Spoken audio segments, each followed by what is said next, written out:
Okay, hello again everyone. We've welcomed to the Press Centre Brian Harman. Brian, your first time here at the Hero Dubai Desert Classic. You arrived in from the US last night, played the Pro-Am today. What are your first thoughts of Emirates Golf Club? It's a very, very demanding golf course, especially today in the wind. Rough's up. It's really tough driving it around. So, yeah, try to be in as good a form as I can and see how the next 4 days go. But game's in okay shape. Had a good last couple weeks. So I'm very pleased, very excited to be here. How important is it for you? You obviously had an incredible summer in the UK last year, but how important is it for you to sort of play around the world, to test your game elsewhere? Yeah, it's been kind of the first opportunity in my career to broaden the horizons a little bit. So when I got this opportunity, I jumped on it. Really happy to come see a different part of the world, and it's beautiful. Perfect. Okay, we'll open up to some questions. Straight over to Sean here on the left. What does a man from the American South think of Dubai? It's a beautiful city. I mean, it's overwhelmingly big, yeah, and I'll be excited to get a little closer in the daylight. Haven't seen it in the daylight yet, so we'll get out and check it out a little bit. And I was curious how your body feels, because jet lag is something that pro golfers just have to deal with more than a lot of other pro athletes do. Yeah, maybe how you go about. I feel okay right now. I'll check in a few hours. If I'm still upright, we'll be working in the right direction. But yeah, I tried to stay kind of on the same sort of schedule. I didn't sleep much. I went from Honolulu to LA here, and I tried to stay up for as long as I could. And I think I'm doing all right. We'll see. I made it through the Pro-Am, finished all the holes, so we're getting there. Good stuff. Okay, staying on the left with Martin. Brian, there's been a lot of talk about the game becoming more global going forward. Is that something you would embrace, and do you feel more of your compatriots are ready to do that? Max Homa won in South Africa towards the end of last year. Is now the time to be taking those steps for the good of golf? Yeah, I don't necessarily disagree with that at all. I think there's some golf-starved areas of the world, and I was just thinking about how cool it is of this game, how we can use it as like an avenue to go see places that you wouldn't otherwise get to see. And like I said, this is really the first big opportunity that I've had to, during our normal tour schedule to take some time and go somewhere else, and I'm very happy to do so. Yeah. Why, if you look at Americans over the years that maybe stayed at home, is that because you've been spoiled by the events that are on your doorstep, the purses that are on your doorstep, that you've not needed to travel a bit more? Yeah, you get into the same kind of routine of the places that you really like to go, and you build your rest and your weeks off around those places that you like to go. And so just trying to fit it in, and maybe with our adjusted schedule of having a little bit more time off in the fall budgeted to rest, we might be able to make some more trips like this. So like I said, I'm excited to be here. I can't speak for anyone else, but this one worked out great. Thank you. Next to David, still on the left.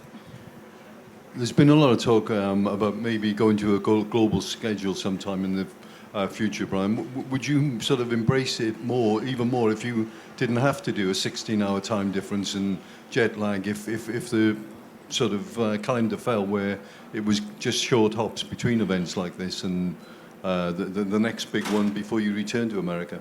Yeah, I'm open to all those ideas. I think the more exposure that we can get across the globe, like I show up here, and the build out here is just like, it blows you away. And it's like there's place for golf all over the place. So anywhere that's willing to, spoil us like this, it's like they deserve to have a good field. And despite the jet lag, has your own expectations sort of risen since the Open win in every tournament that you tee it up now? Well, the only expectations that I have are to try to get my game into the correct form. You can't really control what happens. Sometimes you're in good form, you don't make all the putts, and you just get beat. But the more times that you can be in form, in position, in contention, and that's what I'm trying to do. I'm trying to get in form to get in contention a little more often. And, when you're not in form, you don't have the opportunity to win golf tournaments. And so I've probably taken, I felt like my game, when it goes, like, we all have these lulls, right? This, you kind of peak and then it sort of falls off for a while. And when my game falls off, it just stays falling off for a little too long. So I'm trying to get the system back and like be able to get back to where it's supposed to be more often. If that makes sense. Good stuff. Any more questions with Joy in the front? Hey, Brian. I saw Justin Parsons just behind somewhere. Oh, there he is. Has he been is he being more than your coach this week? Has he told you what to see, what to go, where during this trip? Well, I just got in last night, so I'll be relying on him to be a tour guide as the week goes on. He spent 10 years, 13 years here, so he knows it. Walking around the golf course, he's like the mayor out there. Everybody knows him. So yeah, nice to have a tour guide like Justin. He has been a very important figure over here in Dubai, growing the game and working with so many players. Can you just give us an appreciation of what he has been to you and the part that he has played in the big win that you had last year? Yeah, so Justin and I, we've worked extremely hard. Justin likes to work. He likes to work hard. He's very demanding, and that's something that I felt like I was missing, in my outfit. Like, when we spend our time together, it's very focused. It's a lot of fun for me because I feel like we always get things out of it. And so to have someone like that in your corner that's always there pushing you, making sure that you're doing the right stuff, it's like an extra layer of accountability. So for me, it's been fantastic. Back over to Sean. Your first thought of the golf course, you used the word demanding. Adam Scott was in here, he used the word demanding. I'm curious what feels particularly demanding about this place, and if there's any course that you've played before that reminds you of this place. Yeah, I actually thought it's kind of like Torrey Pines in the desert, like very demanding. Like I'm gonna say it again, demanding off the tee. When I say demanding, I mean like if you miss a shot, especially on some of the longer par fours, there's not really much of a recovery. Like you get it in the rough, and it's like, well, I can't. Like there's bunkers guarding the front of the green. Like I can't get the ball, like up back in the play to make birdie. Like I'm going to be hitting the third shot to try to make par. So when I say demanding, that's kind of what I mean. Like there's very little room for error off the tee because if you miss it, you're kind of out of the hole. Okay, and back to the right with John. Brian, I hate to bring back the word global again, but for those of us who've lived and spent most of our time outside America, the PGA Tour has always been seen as the kind of roadblock towards that kind of happening. LIV has changed things. Do you think we'd be having the conversations that we've been having with you and other people this morning without LIV Golf being involved?